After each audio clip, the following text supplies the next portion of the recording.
India vs England 4th test டே 3 இன்னைக்கு நடந்துச்சு. So day 2வில் பார்த்தீங்கன்னா ரொம்பவே இந்தியா மோசமாக விளாண்டாங்க அப்படின்னு தான் சொல்லணும். இந்தியன் பேட்ஸ்மேன் ஸ்ட்ரகிள் பண்ணாங்க. எஸ்எஸ்வி ஜெய்ஸ்வால் தவிர மற்ற யாரும் நல்லா விளாட்ல. ஸோ எஸ்எஸ்வி ஜெய்ஸ்வாலும் ஒரு 70s அவுட் ஆகிட்டார். ஸோ இந்தியா ட்ரபுளில் இருந்தாங்க. 213க்குலாம் 7 விக்கெட் விட்டுட்டாங்க. ஸோ ரொம்பவே ஒரு இக்கட்டான சூழ்நிலை இருந்தாங்க. பட் ரொம்ப இம்ப்ரெசிவான விஷயம் என்னென்னா, குல்தீப் யாதவ் அண்டு த்ருவ் ஜுரேல் சூப்பராக விளாண்டாங்க. த்ருவ் ஜுரேல் இப்போ தான் 2வது மேட்ச் விளாட்றாரு.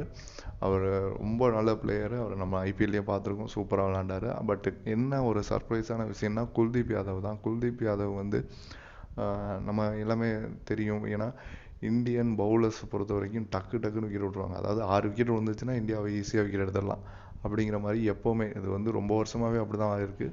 ஏன்னா கங்குலி காலத்துலேருந்தே அப்படி தான் இருக்குது. 6 விக்கெட் விட்டுட்டாங்கன்னா இந்தியா அவுட்டு அப்படிங்கிற மாதிரி. பட் இப்போ இந்த குல்தீப் யாதவ் கொஞ்சம் நல்லா சென்சிபிளாக பேட்டிங் விளாட்றாரு. அது ரொம்ப பார்க்கவே நல்லா இருந்துச்சு. த்ருவ் ஜுரேல் சூப்பராக இன்னிங்ஸாக விளாண்டுறாரு. டெய்லண்டர்ஸ் வச்சு ஒரு 100 ரன்னுக்கு மேலே கொண்டு வந்து அவர் 90 ரன் அடிச்சு. ஸோ செம பர்ஃபார்மன்ஸ். செஞ்சுரி போட்டிருக்கணும், மிஸ் ஆயிடுச்சு. ஆனால் செம பர்ஃபார்மன்ஸ். ஆனால் குல்தீப் யாதவ் இப்போ நின்று விக்கெட் எடுத்திருக்காரு. அவர் 4 விக்கெட் எடுத்திருக்காரு. பட்டு நம்ம மற்ற டீமை 5 விக்கெட் எடுத்ததுக்கப்புறம் அவங்க பவுலர்ஸ் நம்ம கூட எவ்வளோ அடிப்பாங்கன்னு தெரியும். பட் இந்தியன் பேட்டர்ஸ் அந்த மாதிரி அடிக்கும்போது நல்லாயிருக்கு. செகண்ட் இன்னிங்ஸை பொறுத்த வரைக்கும் லீடிங் கம்மியாயிடுச்சு. 46 ரன் தான் இங்கிலாந்துக்கு லீடு.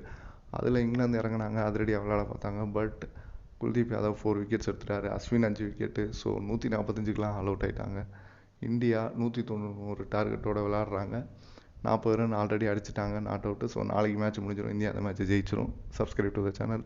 இதான் நீங்கள் நம்ம சேனலுக்கு ஃபஸ்ட் டைம் இருக்கீங்கன்னா மறக்காமல் லைக் பண்ணுங்கள், ஷேர் பண்ணுங்கள், கமெண்ட் பண்ணுங்கள். தேங்க்யூ.